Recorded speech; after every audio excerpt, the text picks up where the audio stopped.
Hello, everyone, and welcome to Indie Strong. Just getting started here, making sure that everything is lining up the way that it's supposed to line up. You know me, I got to make sure that it's over here on the Facebook too. There I am. Okay. Hopefully everything is working correctly over there. So, hi, happy summer, everybody. I know fall's kind of making a little guest appearance today. Woke up this morning and was a little chilly. So I came out and I was dressed in like my sweatpants and I had a t-shirt on and just to get the chill off, just a sweatshirt. And my daughter was all like, so we're going swimming today? And I was like, no. It's just a little chilly for me. I have since lost the sweatshirt. It's quite nice outside. In fact, I just told her that she and her brother were going to go outside and play in a little bit. So he's still sleeping. So that gives me a moment to talk to you guys, which is so much fun. So I'm glad to be back. I knew I couldn't stay away all summer. Just knew I couldn't. This is far too enjoyable for me, and hopefully it is for you as well. I can see Mary is on, so I know that it's working. And she's putting me on the big screen, so she's not gonna be able to comment. So she's got a writing group watching with her today. So hi everybody. So gotta love Mary, right? Okay, so let's get started. Hello, everyone, and welcome to Indie Strong, Being Stronger Authors Together. I am your host, Jennifer McMurrian, and I do appreciate you all being here. If you just take just a second and hit that like, laugh, love button on Facebook or that thumbs up on YouTube, I would greatly appreciate it. And if you're on YouTube and you don't want to miss an episode, please hit that subscribe button and ring that bell so that you get a notification every time I do another video, which will be super helpful this summer since they're being kind of sporadic. So, and always sharing is caring, so please hit those share buttons. Again, it is summer. We are thoroughly enjoying summer. In fact, if I would have worn one of my sleeveless ones, you would have seen I have a little bit of a sunburn. Been taking the kids swimming just about every day. She has really had a hard time with swimming, and it's not been so much the skills, but the confidence. Like she's just not been a very confident swimmer. And yesterday, y'all, it just snapped for her. She just started swimming. She was swimming in the deep end, no floaties, no noodle, just swimming like a fish. So I am so proud of her. And not only am I proud of her, but she is proud of herself. And that was a big deal. And so, we've been doing that. Got the sun. Love the sun, actually. Love that we are getting outside. And not too long ago, the kids got to spend a week with Grandma and Papa while I was at the Writers Colony in Eureka Springs, Arkansas. And if you have not seen that video, you should go check it out. It's the one right before this one. It is really a great place to get focused and to get writing. And I've really been trying to channel that energy since being back. And of course, there are distractions all over the place. That doesn't happen at the Writers Colony, which is why it's such a great place to go.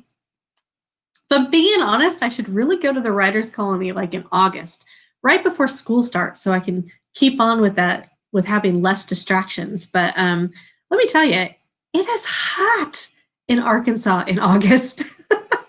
It is hot and it is humid, and yeah, that's why I prefer May and early June to go. I mean, it's hot then too, but it's definitely tolerable for me. Where August, I've been to Eureka Springs in August. It's a lot. It is a lot. So in other big McMurrian news, we bought our RV. I told you guys we were going to. It was just a matter of time. It's so pretty. It's a Winnie Mini, which is just fun to say. We already have 5 nights scheduled in the upcoming week to go camping. And Mike and I, we are both RV camping newbies. So this should be like super comical. At least I hope that we can see the humor in it and not just be mad at each other the whole time, because that would take a lot of the fun out of camping. But we have bought all the things. I'm not kidding. Our poor post guy, and he brought, I think, 4 packages yesterday and another 5 today, plus UPS and Prime Guy. And we haven't had FedEx yet. They haven't joined in on the fun, but we have a parade of delivery vehicles coming with camping gear. And I am just stupid excited. I camped a lot as a kid. We'd go up to Wyoming and we'd camp up in the woods, and then we'd go to the lake almost every weekend. We had trailers there, so that's not quite camping, but we still had the fun of it. The s'mores, the just being out and active. And I just cannot wait. We have all in this family, we have all gained weight over this quarantine. At first, we were walking and we were like, yeah, we're going to make the most of this. And then we just got lethargic. We just got lethargic. And there was one day I looked up and all of us, every single one of us, was looking at a screen. And I just thought, this is not what I want for my family. So I started to nag. I'll be honest, I nag, but I reserve nagging for the very important things of life. And I just thought it's time to get an RV. It's time for us to get outside. It's time for us to stop staring at screens. It's time to get out of the house safely. And I think you can do that camping. And I just can't wait to hike and swim and just play on the campground. And we've got a badminton set and s'mores and campfires and stars. Oh, the stars. I cannot wait to look at the stars. Can you guys tell I'm excited? Because I am. So that's what's all been going on here at the McMurray household. That is one of the reasons why I'm all like, I can't do it every Wednesday, guys. We are so busy in the summer. Summer flies by for us, partly because we're traveling, partly because we're swimming, partly because we're just having fun as a family. And so that family time is really important to me. All right. So when I thought about what I was going to do today, because I knew I was like, okay, it's time. I need to go on before we go camping into the deep woods, or at least the nicely maintained campground, let's be honest. I needed to decide what we were going to talk about. And I didn't want to go into a lecture mode, because if I'm doing a lecture on stuff, it kind of builds on other stuff. And so I want to be able to be on weekly to do that. So I decided a frequently asked questions session was in order. Now, when I first started Indie Strong, that's what I did. I just answered your questions the whole time. And so then I felt like, oh, I need a little bit more structure, so it's not just bouncing around. So here are the questions that I get over and over and get asked all the time. So these are my most frequently asked questions.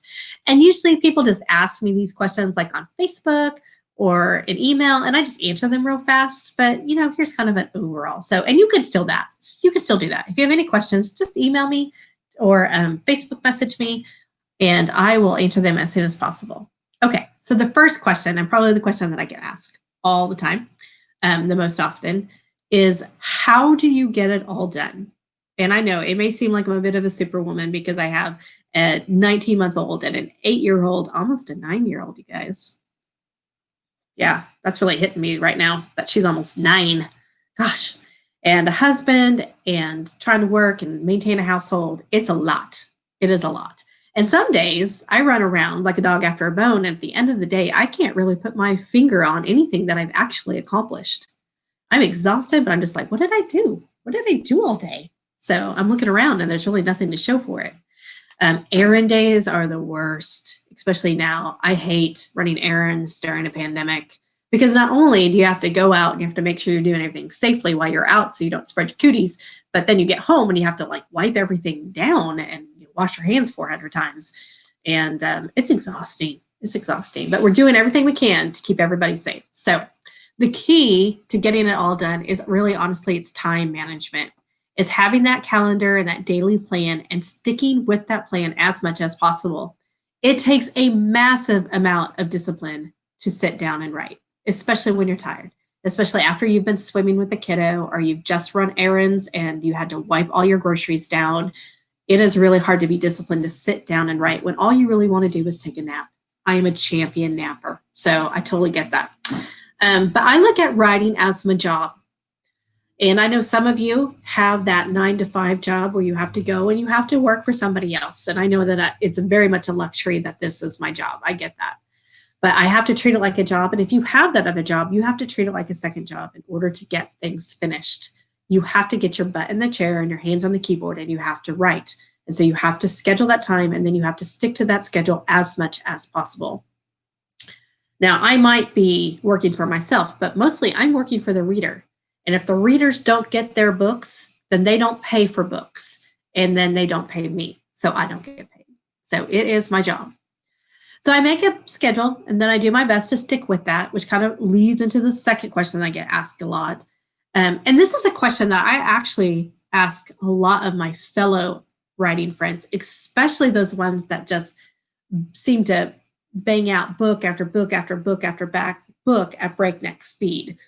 I mean, I really do kind of envy those people. And I'm like, what's your secret? And usually their secret is they don't have a toddler. That's usually their secret. But anyway, I I always want to ask them, what does your average day look like? Break it down for me. Don't just say, I kind of write here and there. No, I want to know, like, what time do you get up? What time do you get started? Where do you write? What do you do? So what does your average day look like? Break it down. So keep in mind the schedule that I'm about to tell you is like a perfect world scenario. I get interrupted numerous times during the day, but I have kids. So I expect those interruptions. I know they're going to happen. And I do my best not to get frustrated with them, because if I just got frustrated with them, I'd be frustrated and just crabby all day, every day. And so don't get me wrong, there are definitely days that I am frustrated and crabby. I am human after all. And there are some days that the interruptions are more than what I deem acceptable for a day. But anyway, here is what I strive to do every weekday. So by 9 a.m., I want to be sitting at the computer. This is the time when I'm doing my social media and my email. I used to not schedule this, but then I was just kind of like, realistically, this is something that I do every day anyway. This is pretty much a habit. And that social media interaction and the email interaction, those are things that need to be done anyway. So I might as well just jump on that first thing in the morning when my brain's not quite awake enough to write, but I can still be kind of goofy on social media. Then from 9:30 to 11, like at 9:30, I turn off Facebook. And Facebook is definitely my biggest procrastination crutch right there. So at 9:30, I turn off Facebook and I write on my focus projects. I always have 2 focus projects. And they're the ones that are just about being done. So right now, my focus projects are Chocolate for Two, which is book 2 in the Heart Valley series. I am doing the final read through before it goes to my copy editor. So I need to get that done before I leave to go on all those camping adventures. And a rough draft for Christmas Caroline, which is a holiday romance, kind of a humorous holiday romance that I'm going to put out in Christmas. Both of these need to come out this year. So I really need to buckle down and get it done. So from 9:30 to 11, I start with those focus projects. From 11 to 12, that is when I do family time and have lunch, make the kids lunch, get myself some lunch. I also do laundry. If the dishwasher needs loaded, I load it. All that stuff is done between 11 and 12. From 12 to 4, minus 1 hour when we go swimming, because it is easier for us right now to go swimming when baby bear is asleep. And since Mike is here, I'm still working from home, that's very easy for us to do. And so we do spend an hour of that time swimming. But then I write. I write from 12 to 4. And I'm very lucky, again, that the kiddo is old enough to keep an eye on baby bear. So she actually gets paid from 2 to 4 to babysit. And that is just, she doesn't change diapers or anything, but she's not getting paid very well either. That's kind of how she earns her allowance. But her job is to basically to entertain him from 2 to 4. So I can just do some writing sprints and get some stuff done before I then go play with them from 4 to 5. So from 4 to 5, I have playtime with the kids. Sometimes we're just sitting together and watching something. Sometimes we're playing games. But by 4 o'clock, he's just ready to snuggle, which I love, and I'm going to cherish that as long as I can. So sometimes I'm playing a Switch game, and he's snuggling up in me and watching, and that is good enough for us. And so at least we're spending time together. And then at 5 o'clock, I start dinner. And basically from 5 to 7:30, we eat dinner, and then I clean the kitchen, and we just have some family time together. And this is all of us in the same room, very little individual screen times. We do watch a show together, usually one show together. And then Mike and I usually watch the news, so the kids play. But we know this is the time when we converse about our days. We share the things that have been great. We share the things that are frustrating us. We just have general conversation like family should over dinner. From 7:30 to 9:30, this is when I really try to catch up on any writing that I didn't get done during that day that I had on my plan, or I mark it. I'm going to be really honest, if I can't do it from my recliner at 7:30, it's probably not going to get done, because by 7:30, I'm really done sitting at my desk. So I have a hard time writing in my recliner. When I'm in my recliner, I'm kind of like, oh, it's time to relax. So I do find myself doing more marketing in the evenings. And then from 9:30 to 11:30, I put the computer up and I just chill, whether I'm watching Netflix or whether I'm reading, or I always read before bed. no matter what. But I just kind of chill, whether I'm doing art. I used to do puzzles a lot, but with a toddler, that's just really, really hard. And so he just needs to be a little bit older. It's tedious to get like a puzzle out and then have to put it back up before you go to bed because the boy, even though I have a cool little puzzle board, but it's just not an easy thing to do right now. So anyway, on Saturdays, I do clean the house for a couple hours and I chill with the family for most of the day. Saturday afternoons, I've really been focusing on continuing education. And speaking of which, I'm doing more and more of that this summer than actual writing, except on my focus projects. Those get done every day. But marketing is just one of those things that I know that I'm struggling at. And so this summer, I've really taken it upon myself to take some classes, further my education in marketing so that when I do those lessons, when I do those lectures in Indie Strong series, I'll be able to share all that stuff that I've learned with you. So I'm really doing a lot of learning this summer. So that's my, and Sundays I take off. Sundays I don't have a plan. I just do whatever. This past Sunday, a lot of it was spent working on the RV, just getting it ready for camping. And so washing some stuff down, getting the dust out of it, stuff like that. So it was not a mess. Don't get me wrong, but it needed a little wipe down. So that's a typical day. Like I said, with massive interruptions. This half hour that I get with you guys live, that's probably really the only time that I don't get interrupted. And that's because I've threatened the two people that are awake during this time with certain death if they interrupt me. Now, honestly, they're pretty respectful about it when I'm live. And, well, because. So another question I get asked a lot is, how do I decide what to work on? A lot of writers like myself have multiple stories running through their heads, and each one is trying to spit out into the keyboard, onto the page.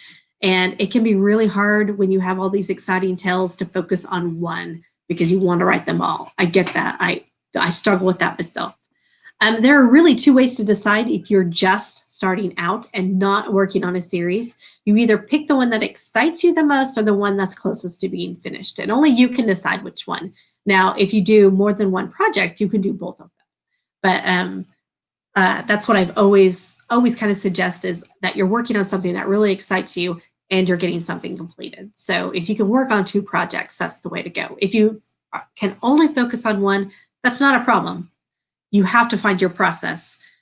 But I would pick the one that excites you the most or the one that's almost done. Because when you finish a novel, you will get so excited that you'll be ready to start the next one. Things get a little more complicated when you're writing a series. If you're writing a series, you really need to bang those out one right after another. And you need to do it pretty quickly in order to keep giving your readers the series that they're loving and enjoying. That way you can keep the momentum going. One of my biggest regrets in my writing career is that when Quail Crossings hit #1 on the Amazon bestseller list, Return to Quail Crossings wasn't ready to go. Had I put that series out faster, it would have changed my career in a lot different ways than hitting #1 did. It would have kept that ball of momentum rolling. And I know that seems weird because you're like, wait, you hit #1 on the Amazon bestseller list? What is your problem?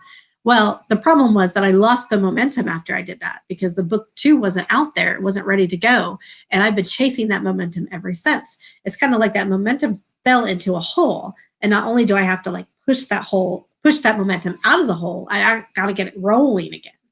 And so once it starts rolling, you really want to make sure that it's headed downhill so that it will roll faster and faster and faster, which will gain you readers and readers and readers. And that's the hardest thing for me to do, is to be like, nope, you've got to work on this series because I have so many of these stories in my head that I want to tell, and they're all vying for time. And so I really kind of have to focus on those series. A phenomenal writing friend of mine, Denise Grover Swank, contributes a lot of her success to the fact that she had 3 books ready to go before she ever put a book out. That way she could put them out quickly. Her readers were never sitting there wanting more. They never had the moment to forget about her because she was like, book 1 is out. 3 months later, book 2 was out. 3 months later, book 3 was out. And she had that head start. So she was never really chasing that deadline. She was, I feel like I'm always chasing deadlines. There's a lot of stress there to get the next one of the series out because I didn't give myself that head start. Now, look, if you're not a fast writer, that's okay. It's okay to let those books accumulate in your computer. And I know that's hard because you're thinking, gosh, if I put it out there, then I could make money off of it. But I promise you, you will make more money if you can put the stuff out faster, um, quality stuff out faster. So again, quality and quantity. So you release a book, and then a few months later, you release another book, and then a few months later, you release another book. That's the quality and quantity, but they have to be good books. So if it takes you a little bit of time to write, that's okay. Give yourself that head start before you release that first book. How do you write so quickly is another question that I get all the time. I will say this until I can no longer speak, and then I will learn sign language and continue to say it. Outline. My outlines are how I write so quickly. The storyline, it's there. I don't have to stop and think about it. I don't write myself into corners because I've already outlined myself out of those corners. I have that roadmap. I follow it. Because I'm interrupted so often, it is absolutely necessary that I know where I'm at, even at any given time. That was a little hard for me to say. At any given time when I sit down to write, my time is precious because of being pulled in so many other directions. So when I sit down, I have to know where I'm going, I have to know where I was at, and I have to go. I have to hit the gas pedal and I have to go, which brings me to writing sprints. When I have the time, I set a timer and I just write. I don't edit, I don't read back. Of course, I look at my outline, but I always have that open. I just write forward. Editing can be done later. You cannot edit a blank page. And it's okay to write a crappy first draft. And I think a lot of people have a hard time with that too. They want to edit as they go. And finally, I write quickly because I put my butt in this chair every day and I write. And I don't wait for inspiration to come to me. I don't wait for the muse to speak to me. The muse has to come with me. The muse is part of me. So she has to come along. And I'm like, we're doing this now. I'm dragging you along with me. We're writing. This is what time we have. This is when we have to do it. It's kind of funny because I have a friend who used to be an empty nester. She went back to teaching not too long ago.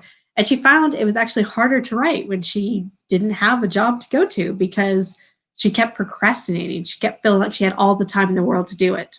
And so with the kids, I know that I only have a certain amount of time to get stuff done. And so I got to get it done now. And so that's what those writing sprints are. That's like, okay, I got to sit my butt down and got to get it done. That's where the plan comes in, and that's where the outline helps.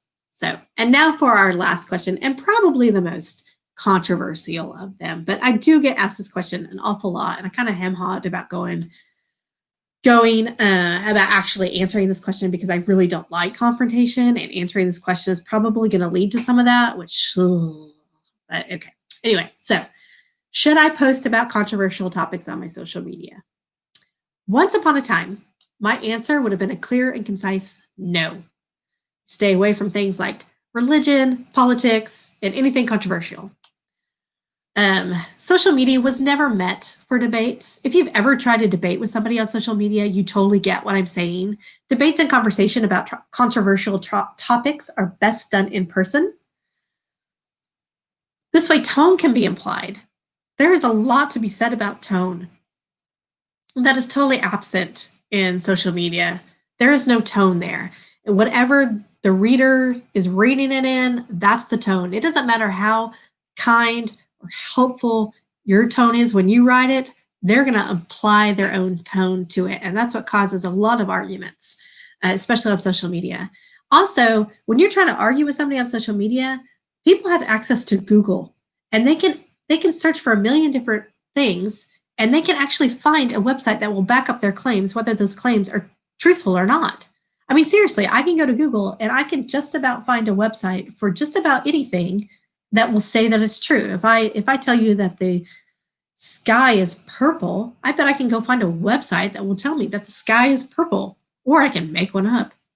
It's it's seriously, it's ridiculous out there how many fraudulent websites there are out there that will totally back up your claim. And I could give you a legit source, but for some reason, some crazy reason, legit sources have now become a source of subjectivity. So you can have the most legit source in the world, and somebody will be like, "Oh well, that one person gave Bernie Sanders money that one time, so they're definitely a Democrat. What? No. Okay. Anyway. Anyway, people don't want to hear the truth, you guys. They don't, especially if it shines a spotlight on a questionable belief system that they have, and they're going to take it personal. They're going to take it personal, and unless you can discuss that topic in a humane, calm way, it is just a lesson in frustration. I have been feeling that a lot recently. Social media is not the place in most cases.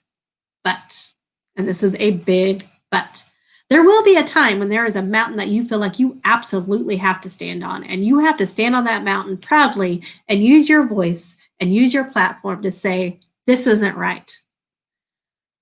If you are there, then I say you stand on it and you shout it to the world and you use whatever means necessary to let your voice be heard. Is there a chance that you'll lose readers? Yes. Is there a chance that you might gain some new ones? Yeah. Is there a chance that you'll piss people off? Absolutely. That's guaranteed, most likely. If you voice an opinion on anything, if you say, oh, I don't really care for mangoes, then somebody's going to come at you with all the wonderful qualities that mangoes have. Like they take it personally that you don't like mangoes. I mean, you put your opinion out there, somebody's going to disagree with you and somebody's going to get pissed off about it. That's just a guarantee. I'm pretty tame. If you guys follow me on Facebook, it's a pretty tame over there. You know, I'm basically talking about my kids, finding humor in things, talking about writing some. But, you know, every once in a while I get on a mountain. I've gotten hate mail. I got hate mail. You guys, I told you about it when I asked some people to, when I just put on Facebook that, you know, people should stay home during the stay-at-home orders. You know, this is when we were like really buckling down the quarantine. This isn't now. I wouldn't tell you to stay home now. I don't think it's a great time to go to Disney World right now. But, you know, I'm all like, no, go out there, you know, experience life. We couldn't stay inside forever. I don't think anybody was ever saying that we had to stay inside forever. But this was during like the mega quarantine. And I got hate mail about that. I got hate mail because I was all like, save Grammy. Who doesn't want to save Grammy? Come on, I'm still floored by that. And recently, my page has gotten pretty heated over the Black Lives Matter movement, and that's something that I feel really strongly about. There needs to be some significant change. So you got to pick your mountain. I've picked my mountains. My mountains are education reform, pandemic protection, and racial injustice. These are things that I feel strongly about. These are things that I feel like I need to use my voice to say, it's not right. We got to change this. Now, some of you will hear that list and think there's absolutely nothing wrong with it. And some of you will send me hate mail over it. And you'll never buy my books. But that is a choice that I've made because those are things that I believe I need to stand up for. Now, should you post about controversial topics? Honestly, that is a decision only you can make. If you feel strongly about that mountain, you climb it, you shout it. If you never want to stand on the mountain, that is okay too. If you want to avoid all that on social media, this does not make you a sheep. This does not make you complacent in things that are wrong, because there are other things that you can do. You can vote for the people who reflect your beliefs. And y'all, this is going to be a really tough election year. And I'm not telling you who to vote for. It's not my place, but do your research and go and vote. Even if you have to wear a full hazmat suit, vote, okay? Please let your vote be heard more than ever right now. If you want that change, you got to vote for that change. Have decent, humane conversations with people in person or call them. We really need to get back to the art of having a conversation. And just because we disagree doesn't mean we can't be friends. Just because we disagree doesn't mean that you might not change your mind if you're talking to me one-on-one and you hear the tone of my voice and you know that I'm telling you this because I care for you. That's hard. That's hard on social media. You can't hear that. You can't hear that I care for you tone. You might only hear me say it in a lecturing tone or a nasty tone. You can be the change that you want to see in the world. Gandhi said that. I don't care what religion you are. Gandhi has got some really great things to say. And Gandhi's one of the best things that he ever said, in my opinion, is that you should be the change you want to see in the world. And hopefully others will see that change and they will follow suit. And I just beg you guys, I just beg you, those friends that you disagree with, have conversations. Don't talk at each other, talk with each other, because that's the way we're going to make change. So, whether or not you post on social media about controversial things, totally up to you. You stand on that mountain, you stand firmly on that mountain. If you change your mind, it's okay. I think that's another thing. People have gotten to this point where if they choose a mountain to stand on, and then all of a sudden they're like, you know what? That's a really good point. Nobody wants to say that. Nobody wants to change their mind because they feel like they're being a hypocrite. It doesn't mean you're a hypocrite to change. It means you're growing. And that's a great thing. We should all continue to grow. Okay, that's my time. I'm right at the 30-minute mark. Y'all. Anyway, I hope that this has been really insightful today. I know it's just kind of this is one of the reasons I got away from just answering questions, was because it's just like boom, boom, boom. It's not really a nice flow. So if you have any questions from what I said, I haven't really looked over here on social media. I see my friend Josh has been saying hi. Hi, Josh. And of course, Mary was with her group. So hi, Mary's group. So anyway, if you have any questions, please feel free. Put them in the comments. PM me if you don't want to speak out publicly. Please don't send me hate mail. I'll just delete it. Oh, please don't send me hate mail. I don't like hate mail. I don't like confrontation. I really don't. I still want everybody to love me and like me. And so I don't want to argue with you. I really don't. I really hate arguing. And y'all, I have family members that we disagree on some really hardcore stuff. And I'm just like, can we just not talk about it? Because I just don't want to. I don't like confrontation. I don't like people being mad at me. And so, but that doesn't mean that I won't stand up for what's right, even if it makes you mad. Sorry, not sorry. Okay. So anyway, as always, it's been super nice to chat with you guys. I hope that you're getting a ton of writing done in your summer. And if it looks like mine and it's a mix of chaotic fun, lazy days, and a bunch of storytelling, that is perfect. Perfect. Until next time, I wish you happy writing. And remember, your stories matter. Take care.